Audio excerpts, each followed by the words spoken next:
E quem é Daniel Machado? Daniel Machado era um aluno da universidade que gostava muito de ensinar os colegas, tá? E acabou que quando o Daniel se formou, quando eu me formei, eu queria muito ensinar, tá? Eu queria muito ensinar. Então, eu fiz mestrado lá no Rio Grande do Sul. Eu sou baiano, eu inclusive agora estou aqui em Salvador, mas fiz o mestrado lá na Universidade Federal do Rio Grande do Sul, tá? Morei lá 3 anos. Emendei o doutorado, a princípio eu não ia fazer, acabei fazendo, mas eu queria abrir portas, tá, para mim na área acadêmica, mas eu gostava muito também da área profissional. Então eu voltei para Salvador, passei no concurso na Universidade Federal da Bahia, então eu já tenho 10 anos ensinando lá a disciplina de concreto protendido, tá? E nesses 10 anos eu também fundei uma empresa de projetos estruturais e fundações, onde a gente trabalha bastante com estrutura de concreto armado e protendido. Então eu acabei, veja só, na universidade eu não gostava muito de ir seguir as disciplinas mais complicadas, não, mas com o tempo eu acabei, fui estudar sobre aerodinâmica no túnel de vento, depois fui entrar com proteção, acabei seguindo essa área aí bem interessante, né? Que menos gente segue, tá? Mas que você conhece lá o meu canal, tá? Que foi mais uma terceira atividade que eu criei esse ano. Tava pouco, né, Vitor? Tava pouco. Então... não, você não queria se ocupar, só isso. Tava entediado, vamos criar aqui mais um canal. Na verdade, assim, esse ano, apesar da crise da pandemia, a gente tem muito trabalho, tá? Muito trabalho. E assim, eu posso dizer que se deve principalmente às estruturas protendidas, tá? Por quê? Porque é uma área mais restrita. Tem bastante gente já trabalhando com isso, com projeto de execução, tá? Mas é uma área mais restrita. Então acaba que a gente conseguiu abraçar em um mercado muito interessante, tá? Então hoje o que eu faço é isso, eu ensino, eu sou professor, tá, federal, tenho uma empresa de projetos que está muito bem, e tem o canal aí que tem crescido, né, e que a gente fala aí bastante sobre proteção. Perfeito. Toda semana fazemos lives, aquilo tudo que você já conhece. A gente acompanha no dia a dia mesmo, é isso aí. Bacana. É isso aí. Legal. Bom, já que você falou de proteção, acho que muitos dos que estão aqui hoje estão nos acompanhando, né? Sabe já o que é a proteção, para que serve, mas assim, eu até vou tomar a liberdade para que a gente faça uma breve introdução do tema, né, em relação à proteção, aonde usar, como usar principalmente, e aí a gente vai aprofundando um pouco mais o assunto. Que é interessante, acho que a gente falar em relação ao conceito, né? Porque, assim, muitos conhecem concreto armado, ponto final. Muitos conhecem a proteção, ponto final. São poucos os que conhecem os dois.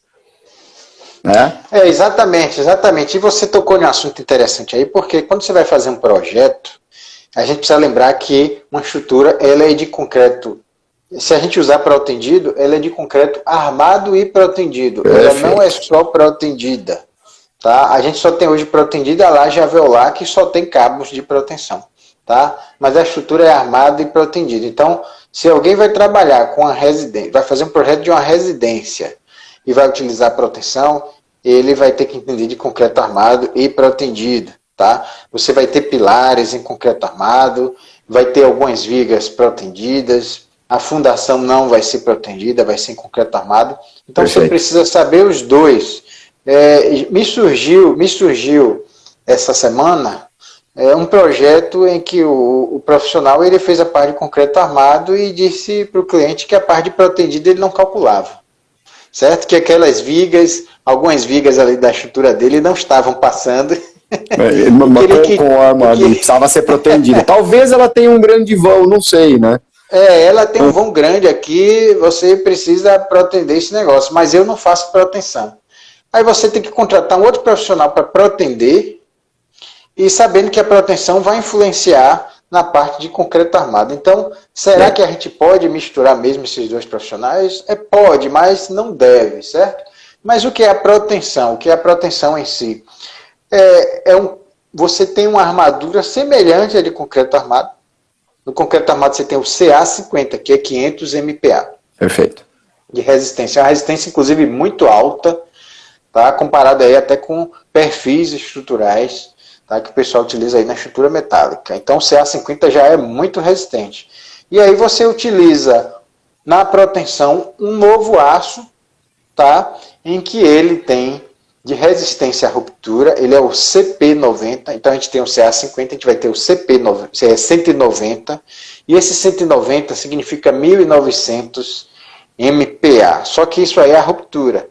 O escoamento dá em torno de 1710 MPa. Então veja, você está comparando o concreto armado CA50, 500 MPa, com 1710 MPa. Se você dividir um pelo outro, dá exatamente 3,42. Você sabe o que significa isso, Vitor? Você pegar a sua armadura de uma viga, pegar a sua área de aço de uma viga e dividir por 3,42 é a armadura que você vai botar de proteção. Perfeito. Seja, essa já é a primeira dica, hein, pessoal? Olha aí. A primeira dica. Olha a redução que você tem na armadura. Você tem uma taxa muito menor de aço, que seriam 2,42 vezes menor, né, que é a razão de 3,42, e obviamente fica muito mais fácil você concretar, entre outras coisas, certo? Além disso, a proteção, além de ela ter um aço muito mais resistente e reduzir a armadura geral da sua estrutura nessa razão de 3,42, você pode esticar ela, você pode tensionar ou alongar ela antes ou depois de você concretar a sua peça. Na estrutura de concreto armado, no CA50, você não pode alongar, certo? Ele só vai passar a funcionar depois que você aplica o carregamento. Então, na proteção, você pode esticar antes, tá? O termo certo é alongar ou pré-tensionar, mas eu vou esticar para ficar mais claro. Certo? Então essa é a pré-tensão, certo? Você pode, a pré-tensão você alonga o cabo antes, ele fica alongado normalmente numa fábrica, depois você concreta a peça em volta. Tá. E depois você corta os cabos que estavam presos em algum lugar, tá? Após tensão, você concreta a peça em volta dos cabos antes de tracionar eles. Certo? Você só vai tracionar depois.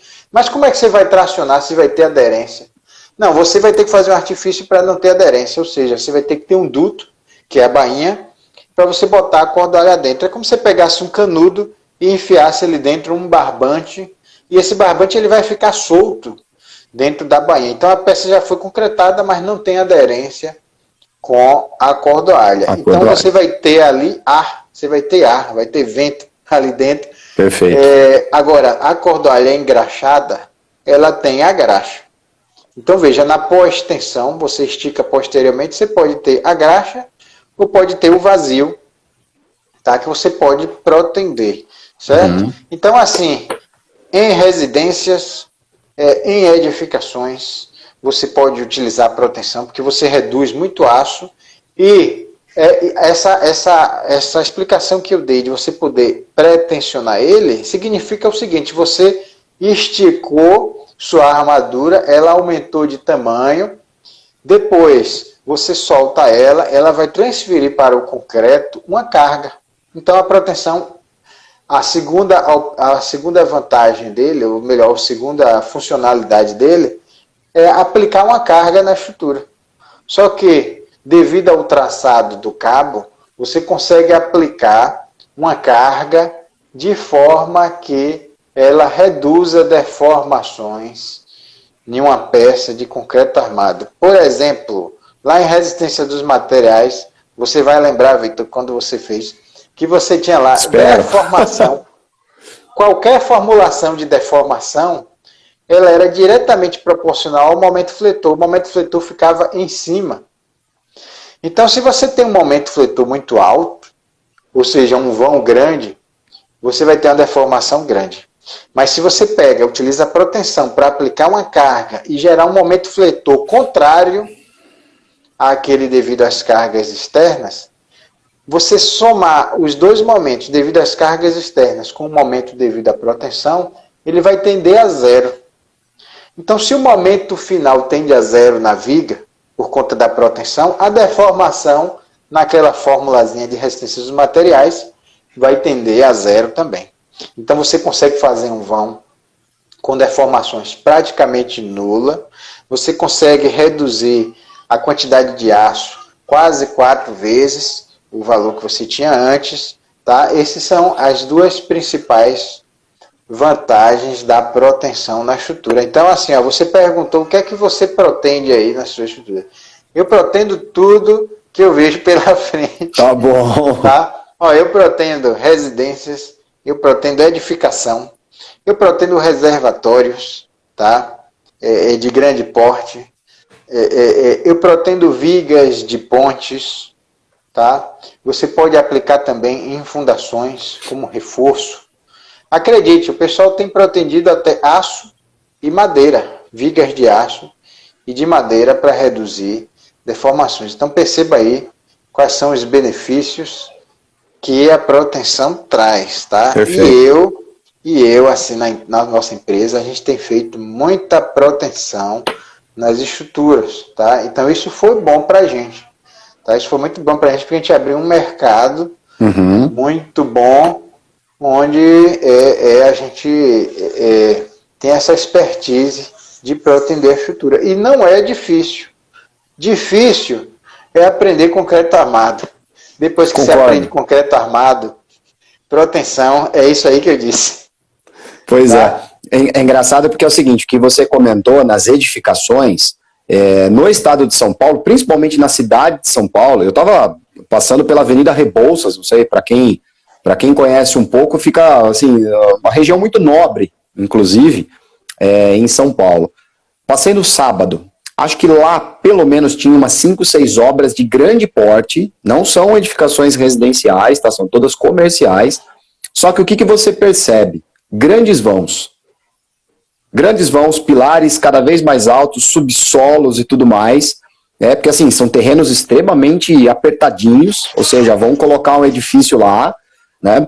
E pelo que eu soube, não dá para afirmar 100% de certeza, mas a maioria deles, com certeza as lajes elas são todas protegidas, melhor dizendo, não só as lajes, como as vigas e tudo mais, justamente por isso. Né? E a arquitetura, né, hoje em dia, fala assim, meus pilares têm que ter vão, sei lá, de 20 metros, por exemplo. Se você for fazer isso daí com concreto armado, puramente, né, cara, é muito difícil, né? Ou você vai ter uma viga gigantesca, né, em relação a isso. Dá para fazer? Lógico que dá, mas você vai ter uma viga gigantesca, isso acaba até inviabilizando muitas vezes o projeto. E é aí que a proteção, ela entra na jogada, né? Isso, então, sem dúvida. Então, pode falar. Você falou aí dos vãos, só lembrando que a proteção, ela serve para vão grande, serve para vão pequeno, tá? Porque para vão pequeno, imagine que em um vão pequeno você tem uma viga de 30 centímetros de altura.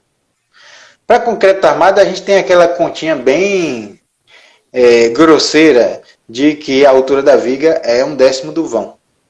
Então, se você tem ali 3, 4, 5 metros de vão, sua viga ela vai ficar com 30, 40 ou 50 centímetros de altura. Aí você diz assim, tá, e se eu pretender? Se eu pretender, eu posso ter 1/20 ou 1/25 avos, tá? Do vão. O que significa isso? Que uma viga de 30, 40, 50, você consegue eliminar ela, porque a espessura final dela vai ser 20, 25, 18. Ou seja, quando você diminui a viga à metade da altura usando proteção, teoricamente ela pode desaparecer para vãos pequenos, ou seja, você tem uma laje sem vigas. Perfeito. Tem uma laje sem vigas. O que significa uma laje sem vigas? Você não vai precisar fazer formas para vigas diferenciadas, nem estribos, nem vai precisar de mão de obra para executar essa viga. Vai ser apenas um pano de laje. Então você ganha na obra, ganha na produtividade, tá? e ganha também estruturalmente. Tá? Então, e para vãos grandes, você torna possível, utilizando a proteção. Agora, você falou bem interessante aí. Se essas edificações elas são comerciais, isso é melhor ainda. Porque a edificação comercial, a empresa, quando constrói, ela pensa o seguinte: outras empresas vão alugar os pavimentos, às vezes os pavimentos inteiros, cheio, e elas querem desenhar o layout delas. Ou seja, elas não querem pilares atrapalhando. Então, quanto menos pilares, melhor. Quanto menos vigas, melhor. Para passagem de instalações é mais fácil, tá? Não tem problema de compatibilização, tá? E você tem um custo baixo, tá? Você tem um custo baixo dessas edificações. Tem gente que diz assim: a proteção é caro. Isso é algo que alguém anda espalhando por aí. Concordo. E as pessoas vão divulgando algo que não fez a conta, não fez o projeto e não fez um orçamento global para ter esse resultado. Então, o que eu vou dizer aqui para você, Vitor, é o seguinte: se sua obra está cara com proteção, mude a empresa de proteção, tá? Mude a empresa de proteção, porque se a proteção está cara, é porque a empresa ela está cobrando caro, tá? Com todos esses benefícios. E você, na sua obra, dizer que está saindo caro por causa da proteção, mude a empresa de proteção. Hoje o que não falta são empresas de proteção no Brasil, tá? Experientes, com preços bem competitivos, tá? E as obras que nós temos feito, todas elas têm sido mais baratas. Perfeito. Tá? Têm sido mais baratas. Eu até acompanhei, na verdade, quem te acompanha sabe de um projeto muito legal que você, não acabou eu acho ainda, né, mas que você tem colocado dia a dia, que é aquele reservatório enorme, né? Isso. O reservatório, eu vi vários posts seus, assim, pessoal, para quem nunca viu, dá uma olhada nos posts mais antigos, assim, antigos que eu falo de um mês para trás, né, do Daniel, que tem coisa muito legal falando desse reservatório, vários detalhes de execução, vários detalhes até mesmo da concretagem, da montagem, muito bacana mesmo. E esse eu acho que é um projeto, pelo que eu vi, a gente já conversou também a respeito, foi extremamente desafiador para você, né? Porque é uma coisa, é diferente do que a gente está acostumado a ver, né? Que são pontes, edifícios, assim, o reservatório ele é uma coisa diferente. Ele acho que tem uma configuração muito diferente do que é o que a gente está acostumado a ver, né? Sem dúvida. E veja, antes de responder essa pergunta, antes de complementar, na verdade, a sua explicação, eu vou fazer um comentário que é o seguinte. A gente hoje, muitas empresas procuram a nossa empresa já com um projeto pronto e diz assim: Daniel, a gente quer refazer o projeto para ver se a gente dá para economizar. Tá? Então a gente cobra o preço do projeto, o cliente economiza, tá? Tira o dinheiro do projeto que ele pagou e ainda sai com um bom lucro. Aí que tá. Por quê? Aí indo para o reservatório. Por que eu lembrei disso? Porque esse mês já a segunda empresa nos procurou para a gente refazer projetos de reservatório. Por que isso? Aquele reservatório que eu mostrei, ele tinha 20... na verdade, eu mostrei mais de um, mas um deles tinha 20 metros de diâmetro, tá? A gente já fez com 30, 35, e praticamente 13 metros de altura. Tá? Então é um volume muito grande. E essas últimas publicações que eu fiz foram de 8 mil metros cúbicos. É muita coisa. Tá? Ou seja, 8 milhões de litros, né? Pois é. E o que é que acontece? E a espessura da parede deles? Para 13 metros de altura, apenas 25 centímetros. Tá? Certa vez eu fiz uma pergunta nos stories, uma enquete, e o pessoal dizia 1 metro, 80 centímetros, 2 metros de parede, e eles tinham razão, tá? Quando se faz estrutura de concreto armado, é muito difícil. Era isso, sim. Né? E aí você faz com 25 centímetros.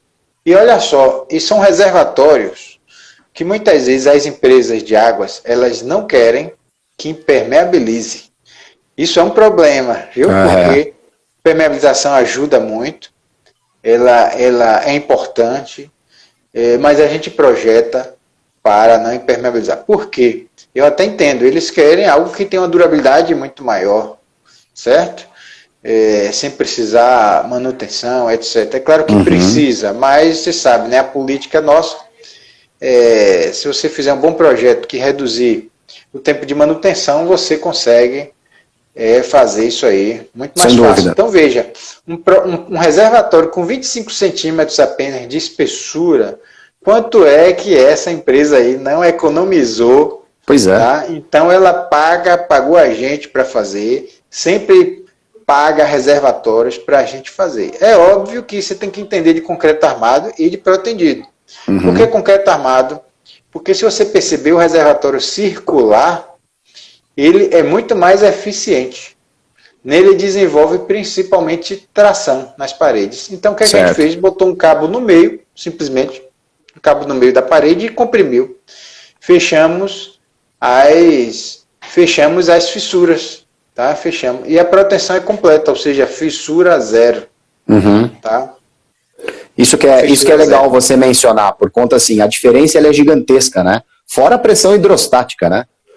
Que nós estamos falando gigantesca, né? Se isso for, imagina isso full, né? São 8 milhões de metros cúbicos, assim, é um absurdo, é muita coisa. Então falar, mas não tem carga pontual em cima. Pois é, só que as cargas laterais são gigantescas, empuxo. Olha, né? vou usar minha habilidade aqui. Vou calcular agora aqui, ó, 13 metros de altura vezes 10 kN por metro cúbico, a gente tem 130 kN por metro quadrado, ou simplesmente 13 toneladas a cada metro quadrado desse reservatório da parede. Pois é. Tá? Ou seja, em uma área de 1 metro por metro, a gente tem 13 toneladas. 13 toneladas, isso aqui, certo? Então, é bastante. E a tração na parede, 1.300 kN por metro, ou 130 toneladas por metro. É muita coisa. A cada metro de altura você tem 130 toneladas. Aí você diz assim, tá, eu vou botar a armadura para resistir a 130 toneladas. Olha, quanto você vai gastar de armadura passiva para segurar essa onda? Tá? Como é que você segura essa onda de 130 toneladas a cada metro? Tá? Qual é a grande lance? Você bota o aço, que é 4 vezes mais resistente, aproximadamente. Então você já está diminuindo em 4, na razão 4, a armadura. E depois você ainda pode protender, ou seja, fechar as fissuras. Perfeito. Tem coisa melhor que isso? Aí, ó, eu estou vendo uma pergunta aqui. Isso, eu ia te colocar ela agora. Ah, tá. Não, eu tava esperando. Imagina, eu estava esperando você concluir teu raciocínio para te colocar a pergunta mesmo. Né, que veio aqui como seria protender em círculo? É simplesmente, tá? Imagine um copo que a gente bebe água, e imagine aquelas borrachinhas que a gente usava para dinheiro. Você, Vitor, quando você pega lá o seu maço de dinheiro... Nossa, muito! Você passa aquela borracha amarelinha, aquela borrachinha de dinheiro. Se você pegar aquela borrachinha e botar em volta do copo, tá? Fazendo ela pressionar o copo, você bota várias borrachas daquela, cada borracha daquela é como se fosse um cabo de proteção. Tá? Uma armadura de proteção. Então, quanto mais você bota, mais ele vai comprimindo o copo, tá? As paredes do copo. É a mesma coisa. Então é bem simples. O princípio é o mesmo, reservatório circular, a água, a pressão hidrostática vai tender a tracionar as paredes, ou seja, vai tender a aumentar o diâmetro, vai tender a fazer com que as paredes se deformem. E você vem, no sentido contrário, amarrando, tá, em volta com esses cabos e protendendo. Agora, como é que você protende? Você protende usando um macaco hidráulico. Com sua mão você não vai conseguir esticar. Pode ter certeza que não. Eu estou falando isso porque eu chego na obra e eu tento... O cara quer puxar. Eu sou aquele engenheiro de escritório, mas sou metido em obra. E aí, realmente, você tentar puxar um cabo desse, ele nem se move. Tá? Então, você precisa de um equipamento que aplique uma carga muito grande. Perfeito. Vitor, sabe quanto é que você... uma cordoalha de 12,7, ou melhor, uma de 15,2, você chega a aplicar 20 toneladas nela. 20 toneladas. Tá? Em cada cordoalha, né? Em cada cordoalha. E aí, nesse caso, você está falando do macaco, você puxaria, ou seja, uma monocordoalha, uma por vez, ou que eu sei que tem equipamentos que você consegue colocar, né, chamado, acho que é de strain jack, certo? Que você acaba puxando ele todo de uma vez. Estou correto? Isso, você está certíssimo. No caso dos nossos reservatórios, a gente utilizou, ou das vigas, você deve ter acompanhado também as vigas das pontes em Camaçari, Sim. que também a gente interrompeu, porque agora eles estão fazendo as fundações, daqui a pouco a gente volta de novo à proteção, tá? Mas tanto as vigas quanto o reservatório, a gente usou várias cordoalhas juntas, formando um cabo. Certo. Tá? Formando um cabo. Por exemplo, a gente falou em 130 toneladas e disse que uma cordoalha resiste a 20. Tá? Então, se você botar 7 cordoalhas, você já está combatendo aí esse esforço. Uhum. Tá? 7 vezes 20 vai dar 140. Então, você já está combatendo. Então, você bota um cabo com 7 cordoalhas no primeiro metro. Você já estaria combatendo. É claro que isso aí que eu estou fazendo é uma estimativa. Lógico. Tá? Mas é precisa. Tá? Então, veja. Então, você pega o macaco multitensão, que é esse aí que você citou. Uhum. Esse macaco multitensão, ele puxa todas as cordoalhas de uma vez só. Perfeito. Tá? E não uma a uma. Você e essa é uma tecnologia interessante, desculpa te cortar, até por conta, até para você dar celeridade na obra, né? Em relação a isso. Porque puxando tudo de uma vez dá um pouco mais de trabalho para montar, logicamente, afinal de contas você não tem uma cordoalha só, mas ao mesmo tempo acaba se tornando uma prática tão grande por parte das empresas que fornecem, né, o sistema de proteção, que isso faz com que você tenha uma celeridade muito grande na obra, seja uma ponte, ou seja, qualquer tipo de obra que você tenha essa necessidade, né? Exatamente. E assim, ó, ainda vou dizer mais. Eu não sei se você é um tocador de violão. Eu sou. Então você vai entender aqui bem o que eu vou dizer. Às vezes você pega o seu violão, tensiona a primeira corda, né, afina, depois a segunda, a terceira, a quarta. Quando você chega na sexta, que você volta para a primeira, você percebeu que a primeira deu uma desafinada. Pois é. Ou seja, o que significa isso na proteção? Você vai pré-alongando, pré-tensionando cada uma das cordoalhas. À medida que você vai avançando no pré-tensionamento, as primeiras elas vão cada vez mais perdendo tensão. Por quê? Porque você está comprimindo o concreto. O concreto é elástico, ele se deforma, ele encurta. Então, se ele encurta, a sua cordoalha também encurtou. Então, ele perde tensão. Uhum. Aí você entra nas perdas de proteção, tá? Então, assim, uma vantagem de você usar o macaco multitensão, aquele que abraça todas as cordoalhas de uma vez, além da velocidade, você não tem essa perda de tensão. Você pode usar isso para vigas, para reservatórios. Perfeito. Tá? Tô até anotando isso aqui para não esquecer. Anota aí. Agora, eu não estou dizendo que usar uma monocordoalha ou alongar cada uma separadamente, não funciona. Funciona, tá? Você apenas no seu projeto tem que saber disso. Calcular essas perdas que vão ocorrer, tá? Nas outras cordoalhas. Ficou claro aí, Vitor?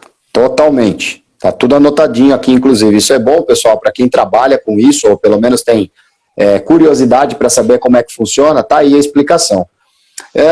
Daniel, deixa eu voltar num assunto aqui que você mencionou lá no início, falando das cordoalhas engraxadas e as cordoalhas aderentes, ou não aderente e aderente, né? Você colocou um pouco das características, mas a minha pergunta para você é a seguinte: você tem alguma preferência em utilizar a engraxada ou aderente? Tem alguma coisa? Isso surgiu por conta até de uma conversa que eu tive com uma engenheira na semana passada, inclusive ela deve estar aí na live acompanhando com a gente, que é a Jéssica, de São Paulo, né? E veio essa pergunta. E a gente começou a debater bastante a respeito disso, sabe?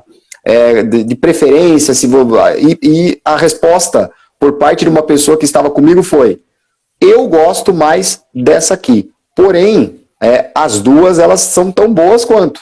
Então é muito por preferência, é muito pessoal isso. Você concorda com essa afirmação? Você tem a tua preferência? Como que você costuma fazer isso? Olha, Vitor, a Jéssica está aí ainda. Essa pergunta é excelente. E eu vou dizer uma coisa, eu tenho uma teoria, viu? Coisa de engenheiro, tá? Eu tenho uma teoria de que se a gente fica muito em dúvida entre duas coisas, as duas servem, ou as duas não servem. Tá. Mas nesse caso as duas servem. As duas são boas. Senão nós primeiro não estariam no mercado há tanto tempo. Para você usar a cordoalha engraxada ou a com aderência posterior, que é aquela que você precisa injetar posteriormente uma cauda de cimento para garantir a aderência e proteger contra a corrosão, as duas funcionam. Tá? Então você vai encontrar profissional dizendo, eu prefiro essa porque aquela ali tem esse problema, eu prefiro essa porque aquela tem problema. Mas ambas têm vantagens e desvantagens. Perfeito. Como tudo em projeto, em obra, eu acho que a gente tem que avaliar caso a caso o que a gente acha melhor. Tá? O que a gente acha melhor. Mas em nenhum caso, pelo menos eu não me lembro agora, é que você diga assim, não, essa aqui não pode usar porque não vai dar certo. Certo? Eu tenho preferência, agora é uma preferência, pela pós-tensão com aderência, tá? Ou seja, aderência posterior. Tá? Em edificação, a gente tem usado a engraxada. Tá? Em estruturas de porte maior, a gente tem usado a que você injeta a cauda. Por quê? Como eu disse, a gente precisa de uma carga muito grande. Então eu prefiro colocar um cabo com 10, 20, 25 cordoalhas juntas, tá? Onde você tem uma ancoragem apenas, onde você tensiona apenas uma vez, tá? De uma vez, tá? Essa estrutura. Você pode fazer, por exemplo, um reservatório que eu comentei, você pode fazer com a aderente? Claro que pode. Você vai ter muita ancoragem. Então você tem que projetar ali a geometria, né, da sua estrutura para comportar essas diversas ancoragens. Perfeito. Tá? Existe uma discussão sobre reservatórios. Eu não sei se você conhece, eu trabalho muito com obras de estação de tratamento de esgoto e água. E eu acho que é um dos ambientes mais agressivos que você tem para a estrutura de concreto. A minha preocupação, tá? Se a gente utiliza um reservatório desse com cloro dentro, tá? Altamente nocivo, e ele corrói, tá? Ele ataca uma ancoragem dessa por qualquer motivo, a aderente, mesmo que a ancoragem deixe de funcionar, ela continua funcionando, certo? A não aderente, ela não vai funcionar se a ancoragem deixar de funcionar, certo? Então eu não tenho usado nas minhas obras relacionadas com água e esgoto a engraxada. Certo. Daniel, você está dizendo que não pode, que é ruim? Não, eu não estou dizendo isso. Tá? Eu estou dizendo que eu prefiro. Tá? Eu fico mais tranquilo. Tá? Não estou dizendo que vai ocorrer ruptura, nada, se usar outra. Eu fico mais tranquilo. Mas você pode usar outra? Pode. Você tem que ter, obviamente, e quem executa tem que ter todo o cuidado de proteger a ancoragem, tanto quanto a pós-tensão com aderência posterior. Então, veja, isso é uma preferência. Se você disser assim, Daniel, e qual é a melhor? Ambas. Para edificação, para residências, eu prefiro a engraxada. Tá? É mais fácil, você distribui, são poucos cabos, são poucas monocordoalhas. Você não precisa necessariamente fazer cabos com bastante cordoalha. Tá? Na pós-tensão você até tem. Você tem um conjunto de 4 cordoalhas dentro de uma bainha e você pode usar para lajes, a bainha chata. Tá? Já a engraxada, ela, pela dimensão dela, que é a dimensão praticamente de uma cordoalha, ela é perfeita para lajes. Tá? Ela é perfeita para lajes. Daniel, mas eu quero formar cabo. Você pode formar feixes também. Você pode formar feixes. Então, assim, não sou contra nenhuma das duas, acho que as duas funcionam bem. tá? E para cada caso você vai analisar o que é melhor, entende? Acho que está mais do que respondido, porque essa foi uma dúvida que a gente levantou mesmo semana passada, né? E a resposta foi assim, a mesma, não com tantos detalhes talvez, mas foi a mesma em relação a ser uma preferência mesmo. Foi legal você colocar esses exemplos em relação às estações de tratamento, porque você tem efluente, você tem uma coisa que você desconhece muitas vezes, o que está lá, a composição química mesmo, né? Isso de alguma maneira pode ou não afetar, né, a cordoalha e o seu trabalho, né, posteriormente. Né? E sem dúvida, só para complementar, e sem dúvida, quem tem mais, vai ter gente que tem preferência pela aderente que vai dizer, eu não gosto com a aderência posterior, como tem por mesmo. Causa disso e daquilo, entendeu? Cada um na sua, né? Mas nada contra criticar quem tem a sua preferência, né? Aí eu vou dizer uma coisa, não fui eu que comecei pretendendo reservatório aqui na Bahia, inicialmente, tá? A gente tem reservatórios aqui com 40 anos, 45 anos, 50 anos, tá? Que na época foi protendido pela Protende, tá? Ainda naquela época, e assim, até hoje os reservatórios estão em perfeito funcionamento, tá? Então, assim, a gente tem esse histórico com ambos os tipos de cabos, tá? Aderente, não aderente, e eles funcionam bem. Então, ambos são bons. Legal. O negócio é protender. Tá? O negócio é o pessoal começar a protender, porque daqui em poucos anos, quem não estiver protendendo vai ficar de fora. Quem não souber projetar com proteção vai ficar de fora, tá? Lá eu estava conversando com o Caracas lá da Impacto, ele disse, quando vem um projetista de fora aqui para Fortaleza, a construtora já pergunta, você trabalha com proteção? Se o cara não trabalha com proteção, não vai fazer projeto lá. Tá fora. Tá fora. Então, eu cito lá Fortaleza porque foi onde o Caracas iniciou com a cordoalha aderente, então realmente é uma cidade que tem muito mais proteção do que qualquer outra. Entendi. Daniel, beleza. Acho que tá bem claro em relação a isso, sinceramente. Agora, na tua carreira, qual que foi o teu maior desafio com proteção até hoje?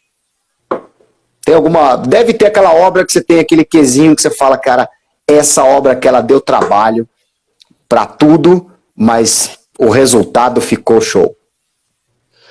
Olha, deve ter algumas, mas tem alguma que é aquela tua preferência mesmo?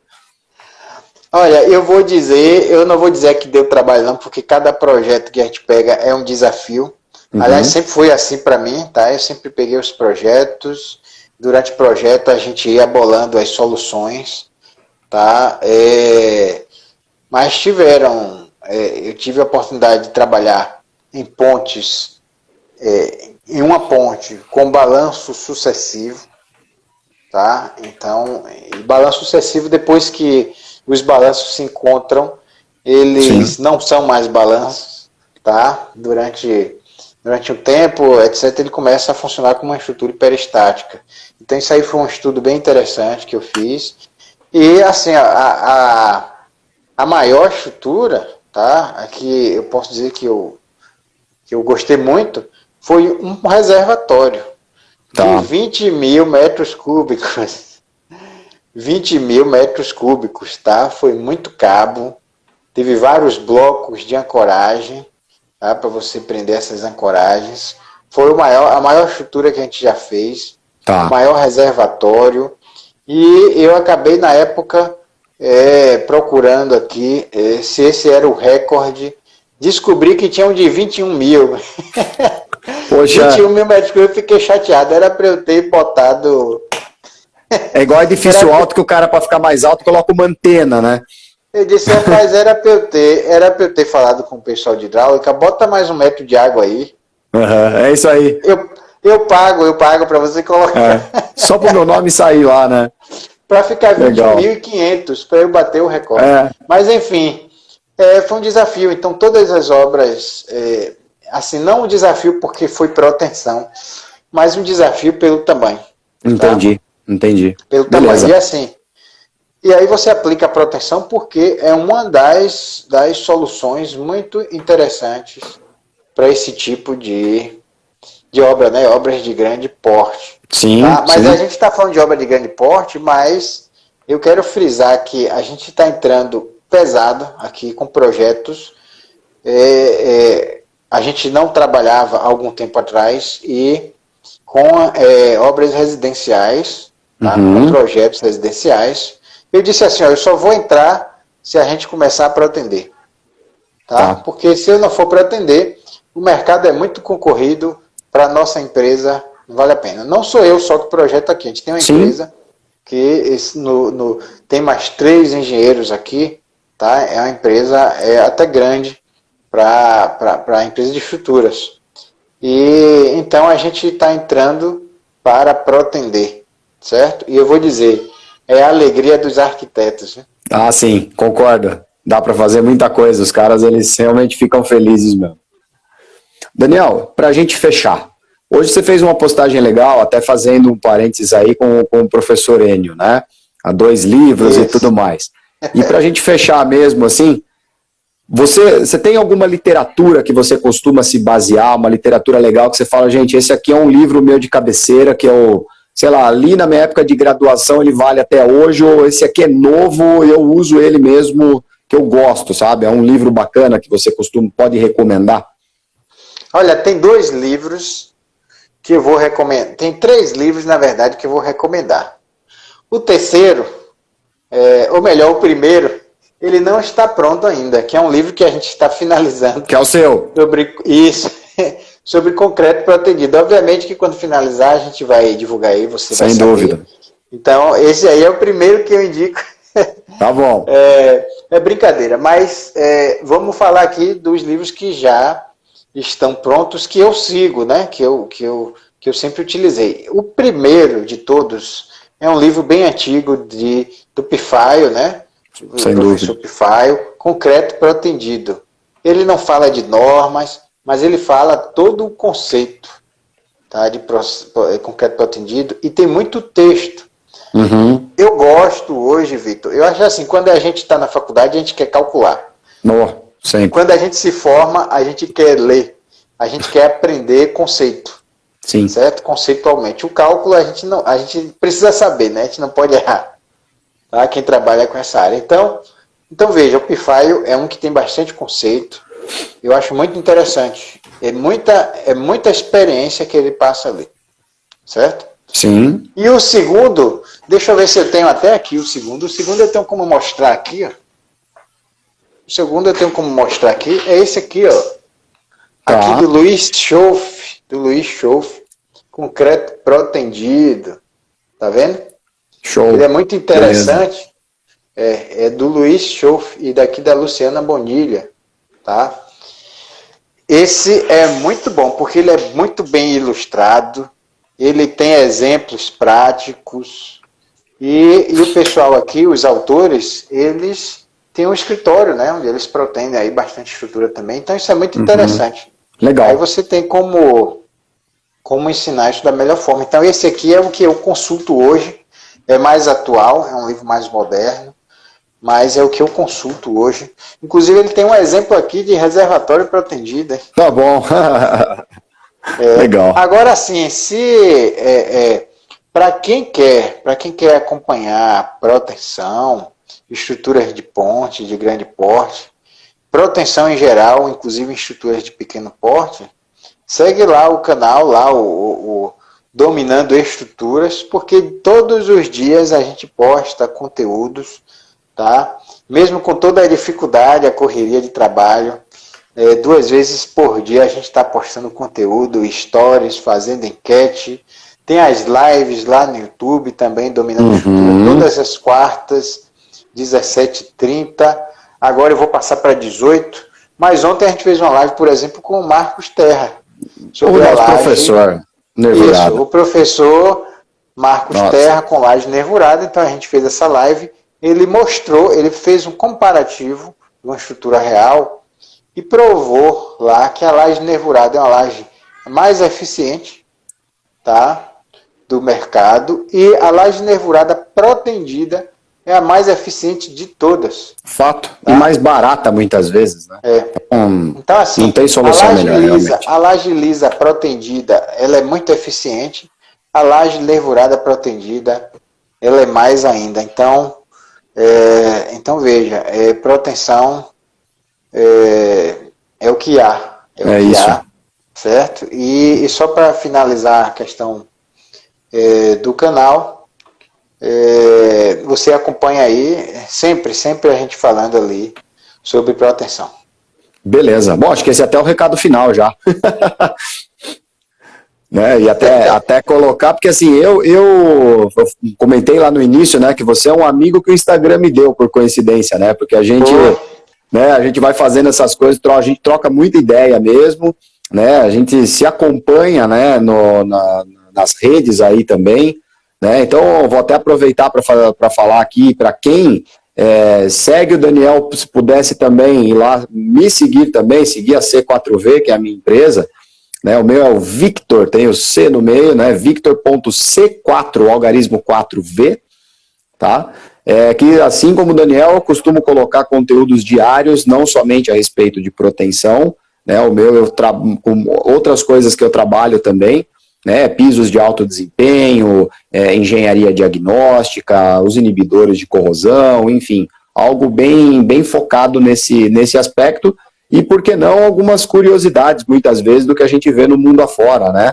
Algumas bobagens, é verdade, né, que o pessoal faz aí no mundo afora, Brasil e outros países também, mas a gente costuma colocar bastante coisa de qualidade, tá bom? Bom, Daniel, maravilha. Acho que era isso, né? Espero, pessoal, que vocês tenham gostado, né? Assim como foi proveitoso aqui para mim, espero que vocês tenham tido essa aula assim como eu tive, que eu fui anotando um monte de coisa aqui, cara, e falei, tem que estudar mais a respeito desse ponto e desse aqui também, para começar a ficar craque nisso. Exatamente. Eu vi hoje você postando ali um piso. Sim. Tá? Eu acabei não tocando nesse assunto, né? Radier, sim. protendido, pisos protendidos, tá? Você consegue fazer juntas menos espaçadas com isso, tá? Então, os benefícios são enormes. Uhum. E obviamente, é cada vez mais comum você ver proteção aí, tá? Pronto. Pois é, eu concordo com você e realmente é cada vez mais comum a gente ver proteção nesse tipo de piso. Bom, por hoje era isso. Daniel, mais uma vez, muito obrigado, viu, por ter aceito o meu convite. Valeu. Acho que foi muito proveitoso. Acho que a gente tem mais assunto para outras lives aí também. Sem dúvida. E a gente se vê por aí no nosso dia a dia. Beleza? É isso aí, ok. É só chamar então, Vitor. Muito obrigado. Beleza. Pessoal, muito obrigado. Grande abraço. Vou fazer um fechamento aqui. Obrigado, Daniel. Abraço.